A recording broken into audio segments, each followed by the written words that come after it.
আসসালামু আলাইকুম, দুলুন creative ideas পেজে আপনাদের সবাইকে স্বাগতম। নতুন একটা ভিডিও নিয়ে হাজির হলাম। আমার আজকের ভিডিওটি হচ্ছে আইপি ফোন নিয়ে। তো এই আইপি ফোনের সার্কিটটা নিয়ে আসছে ইসলামী ব্যাংক হেড অফিস শাখা থেকে এক ভাই। তো ওনার কথা হচ্ছে যে একটা থেকে আরেকটাতে পার্টস লাগিয়ে ঠিক করতে হবে।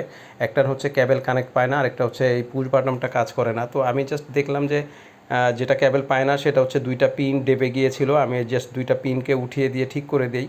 আর আরেকটা পুশ বাটন যেটা, সেটার মধ্যে অনেক কার্বন পড়ে গিয়েছে, আমি জাস্ট ফাইল দিয়ে ঘষে এটাকে ঠিক করে দিই। তো যারা কর্পোরেট লেভেলে কাজ করেন, ব্যাংকে এরকম অনেক সার্কিট পড়ে আছে নষ্ট হয়ে অকেজো হয়ে, তা আপনারা এগুলো নিয়ে আসতে পারেন আমার কাছে, আমি ঠিক করে দিতে পারবো ইনশাল্লাহ। আপনি কাজ হওয়ার পরে আমাকে পেমেন্ট দিবেন। তো যেমন ধরনের এটা টেস্ট স্বরূপ আমি কাজ করে দিয়েছি এবং ওনার প্রবলেম সলভ হয়েছে। তো যারা এরকম ব্যাংক লেভেলে, এরকম কর্পোরেট লেভেলে এগুলা কাজ করাতে চাচ্ছেন, তারা আমাদের সাথে যোগাযোগ করতে পারেন। উনি নিয়ে আসছিল একটা থেকে আরেকটাতে পার্টস লাগিয়ে ঠিক করার জন্য, বাট আমি দুটোটাকেই ঠিক করে দিই। তো ভিডিওটি ভালো লাগলে অবশ্যই শেয়ার, ফলো এবং সাবস্ক্রাইব করে রাখবেন। এরকম গুরুত্বপূর্ণ ভিডিওর আপডেট পেতে আজকের জন্য বিদায় নিচ্ছি। আল্লাহ হাফেজ, আসসালামু আলাইকুম।